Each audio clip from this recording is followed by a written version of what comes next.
மக்கள் இந்த வீடியோவில் நம்ம என்ன பேச போகிறோம்னா, ஒரு 5 விதமான அவதூறை தாவேக்கா மேலே தொடர்ச்சியாக பூசிக்கிட்டே இருக்காங்க. நம்மளும் சரி தொலைஞ்சு போகுது, இதெல்லாம் ஒரு செய்தி, இதுக்கெல்லாம் உட்காந்து விளக்கம் கொடுக்குறோமா? பார்க்குற பொதுமக்கள் ஈஸியாக பார்த்தீங்கன்னா கண்டுபிடிச்சிருவாங்க. இதெல்லாம் அவதூறு செய்தி, இதெல்லாம் அந்த கட்சிக்கு எதிராக வேலை பார்க்குறாங்க, விஷமிகள் பார்க்குற வேலைங்கிறது மக்களுக்கு தெரிஞ்சுன்னு சொல்லி நம்ம கடந்து போனால் தொடர்ச்சியாக அந்த வேலையை பார்த்துக்கிட்டே இருக்காங்க. அதாவது ஒரு தடவை 2 தடவை 3 தடவைன்னு சொன்னால் 4ஆவது தடவை சொன்னால் போய் கூட உண்மையாக மக்கள் நம்பிடுவாங்க.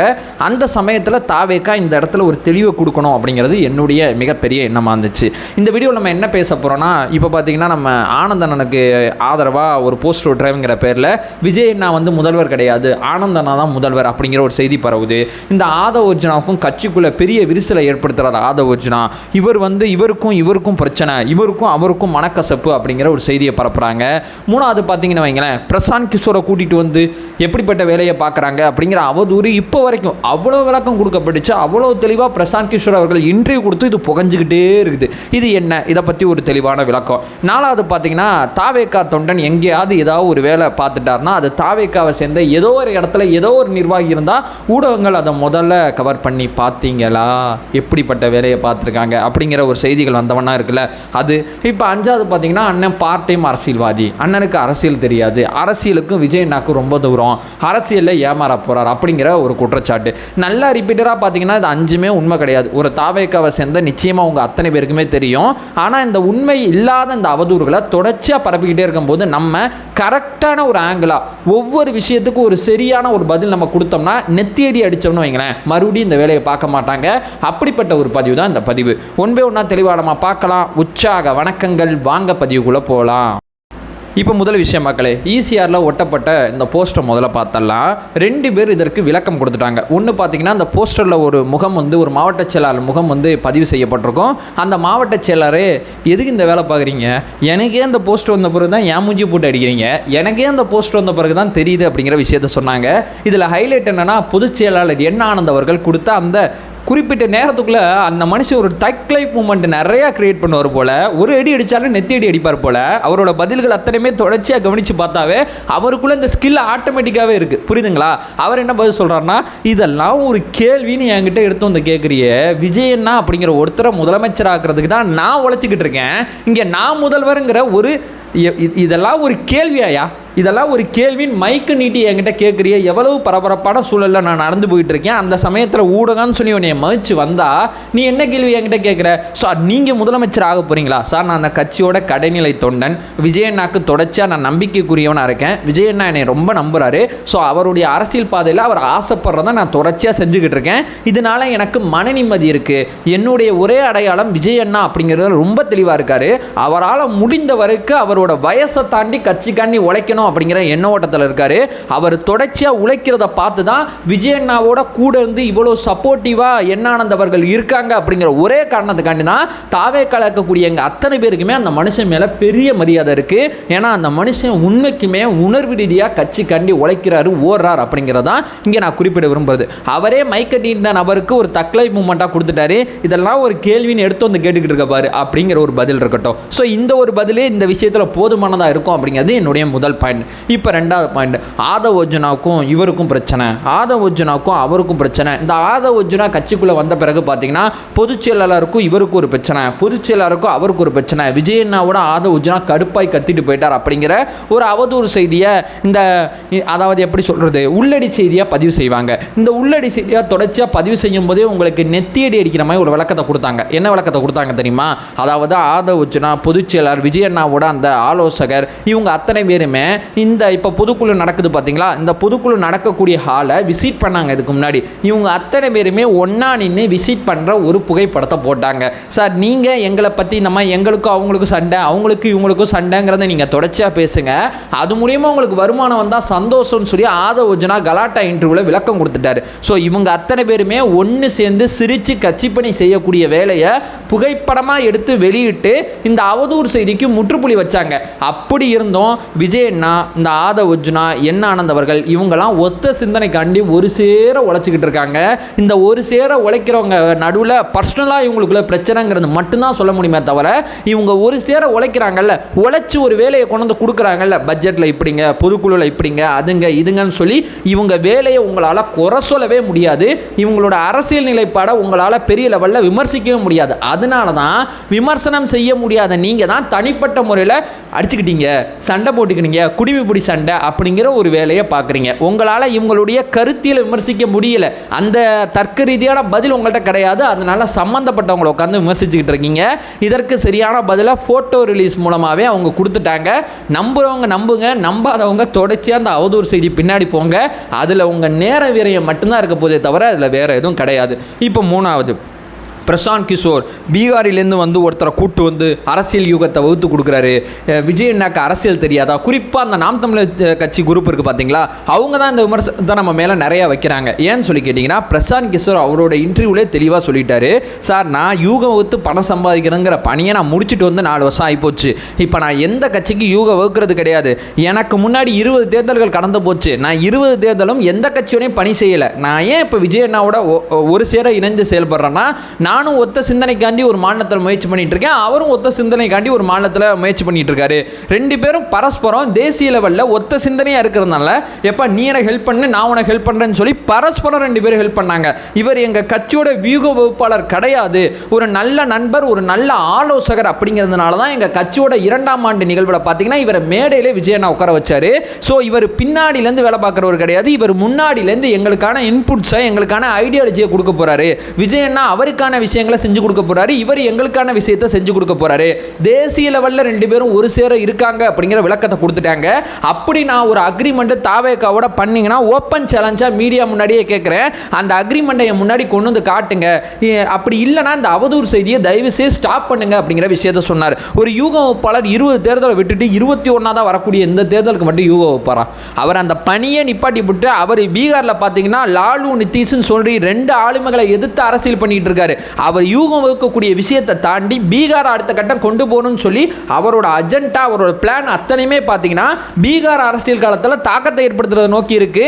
ஸோ இங்கே பார்த்தீங்கன்னா நம்ம திமுக அதிமுகன்னு சொல்லி 2 அணியை நம்ம சண்டை போட்டுட்டு இருக்கோம்ல, அவளு பார்த்தீங்கன்னா லாலு நிதிஷ்னு சொல்லி 2 பேரோட சண்டை போட்டுட்டு இருக்காரு. அப்போ 2 பேருமே ஒரு மாற்றத்துக்கு முயற்சி பண்ணுறோம், 2 பேரும் ஒன்றா சேர்ந்து பயணிப்போம். இவ்வளோ தான் பிரசாந்த் கிஷோர் அவர்கள் விஜய் அண்ணாக்கு இருக்கக்கூடிய தகவல். இதையும் நீங்கள் நம்ப மாட்டீங்க, எங்கள் கட்சிக்காரங்க தெளிவாக இருக்காங்க, அவங்களுக்கு என்ன நடக்குதுங்கிற புரிதல் இருக்கு. இதை நம்ம சொன்னாலும் இந்த வீடியோவுக்கு டிஸ்லைக் போடுறதுல ரொம்ப கூர்மையாக இருப்பீங்க, இல்லை கமெண்ட் செக்ஷனில் என்னைய தனிப்பட்ட முறையில் திட்டுவீங்க. ஆனால் உண்மையை ஒருபோதும் ஏற்றுக்க மாட்டீங்க. இது 3வது. 4வது பார்த்தீங்கன்னா, எங்கேயாவது ஒரு தாவேக்கா தொண்டன் ஏதோ ஒரு போக்சோ சட்டத்தில் அரசு செய்யப்படுறாரு, இல்லை நகை திருட்டில் கைது செய்யப்படுறாரு, இந்த மாதிரி ஏதோ ஒரு செய்தி வந்துக்கிட்டே இருக்கும்ல.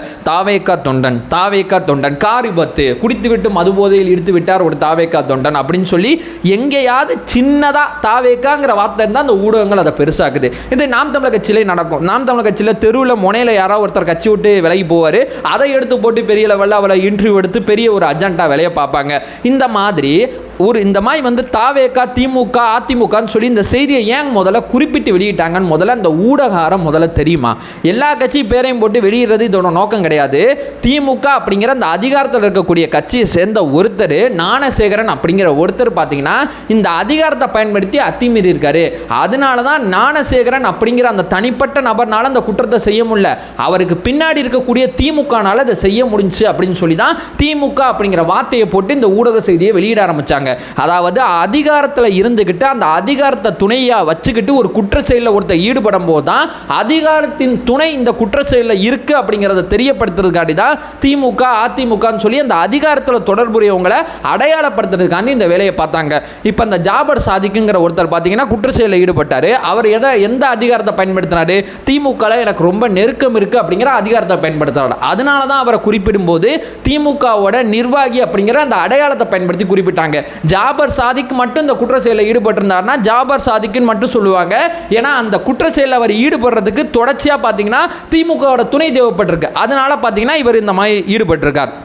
இப்போ எங்கேயோ ஒரு போக்சோ சட்டத்தை அரசு செய்யப்படுற இல்லை குடிச்சு விட்டு இடிச்சுட்டு போகிற ஒரு தாவேக்கா தொண்டனுக்கு கட்சி எந்த லெவலில் சப்போர்ட் பண்ணுச்சு? கட்சிக்காரங்க எதுவும் இந்த குற்ற செயலில் ஒரு ஈடுபடுறதுக்கு உதவி பண்ணாங்களா? எதுவும் வேலை செஞ்சாங்களா? இல்லை அதிகாரத்துக்கு இருக்கக்கூடிய நபர்கள்ட்ட அந்த கட்சியை பயன்படுத்தி அவர் எதுவும் செஞ்சாரா, பேசினாரா? தனிப்பட்ட முறையில் செய்கிற ஒரு குற்றத்துக்கு அதிகாரத்துக்கு முயற்சி படுற ஒரு கட்சியை நோக்கி ஒரு செய்திகளை வெளியிடுறீங்களே, இதான் ஊடகாரமா? உங்களுக்கு ஊடகாரம் இல்லைங்கிறது எல்லாருக்குமே நல்லா தெரியும்.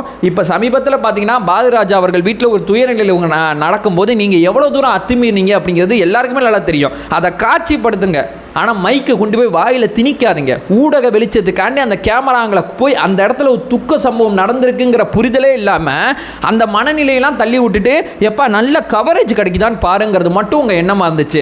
அதை விடுங்க. இந்த இவர் தற்கொலை பண்ணிக்கிட்டாரு MS டோனி படத்தில் நடித்த ஒரு ஹீரோ, அவரோட 5 வருஷத்தில் இந்த 5 வருஷத்தில் நீங்கள் ஊடக விவாதம் சொல்லி பண்ணி அவரோட காதலியை எவ்வளவு தனிப்பட்ட முறையில் தாக்க முடியுமோ தாக்க பண்ணிட்டீங்க.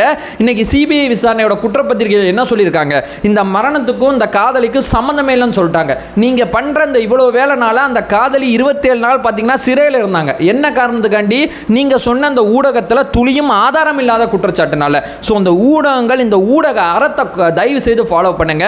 நான் இதை நாம் தமிழர் கட்சிக்கு சேர்த்து தான் சொல்கிறேன். ஏன்னா அவங்களும் அதிகாரத்துக்கு ஒன்றும் போல, தாவேக்கா ஒன்றும் அதிகாரத்துக்கு போல. அதிகாரத்துக்கு போகக்கூடிய கட்சிகளை இப்படி இந்த இட்டுக்கட்டு செய்தியை வெளியிட்டு கீழே இழுக்காதீங்க அப்படிங்கிற விளக்கத்தை நான் கொடுத்துட்றேன். இப்போ 5வது ஃபைனலான பாயிண்ட், பார்ட் டைம் அரசியல்வாதி விஜய் அப்படிங்கிற ஒரு குற்றச்சாட்டு இந்த அரசியல் களத்தில் நிறையா போயிட்டு இருக்கு. அந்த மனுஷன் கட்சி ஆரம்பிக்கும் போது என்ன சொன்னார்? எனக்கு ஒரு படம் இருக்குது, படத்தை முடிச்சுவிட்டு என்னோட பணி அரசியலுக்கு வர்றது தான் தெளிவாக சொல்லிட்டாரு. அந்த படத்தை எப்போ முடிப்பார் அப்படிங்கிறது ஒரு ஷூட்டிங்கை கரெக்டாக நம்மளால் ப்ரெடிக்ட் பண்ண முடியாது. இப்போ தான் ப்ரெடிக்ட் பண்ணியிருக்காங்க, மே மாதத்தோடு அது முடிஞ்சிடும் அப்படிங்கிற விஷயத்தை. மே மாதத்தோடு அது பேக்கப் ஆயிடுச்சுன்னு வைங்களேன். அடுத்த 30 வருஷம் அவர் அரசியல் மட்டும்தான் அவருக்கு தெரியும். அவருக்கு தெரிஞ்ச ஒரே இதழ் இனிமேல் அரசியல் மட்டும்தான். அதை தாண்டி அவருக்கு வேறு எதுவுமே கிடையாது. ப்ரெஸ் மீட்டை சந்திக்கல, எதுக்கு சார் சந்திக்கணும்? சந்திச்சு என்ன பண்ணுவீங்க? உங்கள் அஜெண்டாவாக 4 பேர் உள்ளே உட்காந்து உங்கள் அஜெண்டாவுக்கு ஒரு கேள்வி கேட்பீங்க. அந்த அஜெண்டாங்க நாங்கள் பதில் சொல்லணுமா? ப்ரெஸ்ஸை சந்திக்கலாட்டி மக்கள்கிட்ட தொடர்பு இல்லாமல் இருக்கார். அவர் தொடர்ச்சியாக பார்த்தீங்கன்னா ட்விட்டரில் எங்கள்கிட்ட பேசிகிட்டு இருக்காருங்க அறிக்கை மூலமாக. அவர் எந்த சமயத்தில் என்ன வீடியோ வெளியணும்னு சொல்கிறாரு, கட்சி ரீதியாக நிகழ்வுகள் நடத்திக்கிட்டு இருக்காரு. அதாவது பார்த்தீங்கன்னா பார்ட் டைம் அரசியல்வாதிங்கிறது அவரே இந்த குற்றச்சாட்டு வரும் தான் அவர் தெளிவாக சொன்னார். சார் நான் இப்போ கட்சி ஆரம்பிக்கிறேன், எனக்கு ஒரு படம் இருக்குது, அந்த படத்தை முடிச்சுவிட்டு நான் ஃபுல் டைமாக அரசியலுக்கு வந்துடுறேன். இதான் அவர் கொடுத்த வாக்குறுதி. அந்த படம் கிட்டத்தட்ட மே மாதத்தில் முடிஞ்சிடும். ஜூன் மாசத்திலிருந்து தொடர்ச்சியாக அந்த அரசியல் களத்தில் ஒரு நல்ல எதிர்க்கட்சி தலைவராக விஜய் என்ன செயல்பட போறாரு. நல்ல எதிர்க்கட்சி தலைவர் அடுத்த ஆளுங்கட்சி தலைவர் அப்படிங்கிறது அரசியல் களத்தில் எழுதப்படாத விதி. இந்த பார்ட் டைம் அரசியல்வாதிங்கிற அந்த குற்றச்சாட்டை நீங்கள் பெரிய லெவலில் புறந்தள்ளுங்க தோழர்களே. இந்த பார்ட் டைம் அரசியல்வாதிலாம் கிடையாது. அண்ணா கட்சி ஆரம்பிக்கும் போதே இந்த கட்சியை எமர்ஜ் பண்ணி இந்த கட்சியை நம்ம முழு நேரம் வரும்போது இந்த கட்சிக்கு ஒரு கட்டமைப்பை உருவாக்கணும். இந்த முழு நேரம் வர்றதுக்குள்ளே படத்தோட கமிட்மெண்ட்டை முடிக்கணும். முடிச்சுட்டு இந்த கட்சிக்குள்ளே ஒரு பக்கம் படத்தோட கமிட்மெண்ட்டு, முழு கட்டமைப்பு. இப்போ நம்ம களத்துக்கு வருவோங்கிறதுல அவர் ரொம்ப தெளிவாக மைனூட்டாக பிளான் பண்ணி இந்த வேலையை பார்த்துட்டு இருக்காரு. இந்த பார்ட் டைமு அவர் ரொம்ப தெளிவாக மைனூட்டாக பிளான் பண்ணி தன்னோட வேலையை பார்த்துட்டு இருக்காரு. ப்ரெஸ் மீட் அப்படிங்கிறது முடிஞ்சால் அவர் கொடுப்பார், இல்லை கொடுக்க மாட்டார். என்ன பண்ணுவீங்க? கொடுக்க முடியாது, என்ன பண்ணுவீங்க? அவருக்கு விருப்பம் இருந்தால் கொடுப்பாரு, இல்லைனா கொடுக்க மாட்டார். ஏதோ உலகத்தில் ப்ரெஸ்ஸை சந்திக்காதது மிகப்பெரிய குற்றமாய் பேசிகிட்டு இருக்கேன். மக்கள் பிரச்சனை எடுத்து பேசிகிட்டு இருக்காரு. போராட்டம் ஆர்ப்பாட்டம்னு சொல்லி தோழர்கள் முன்னிறுத்தி பண்ணிகிட்டு இருக்காங்க. அடுத்து பார்த்தீங்கன்னா கட்சியோட பூத் கமிட்டி மாநாடு நடக்க போகுது. அடுத்து மண்டலவல்ல மாநாடு நடக்க போகுது. இப்போ பார்த்தீங்கன்னா நான் பேசுகிறது ரூபாயில் பொதுக்குழு நடந்துகிட்டு இருக்கு. இவ்வளோ தூரம் கட்சி இயக்க பணிகள் அத்தனையுமே செஞ்சுக்கிட்டு இருக்கு. இது அத்தனையுமே விஜயனா சொசைட்டியோட கனெக்ட் பண்ணுற ஒரு வேலை தான். ப்ரெஸ்ஸை அவருக்கு விருப்பம் இருந்தால் சந்திப்பார், விருப்பம் இருந்தால் சந்திக்க மாட்டார்.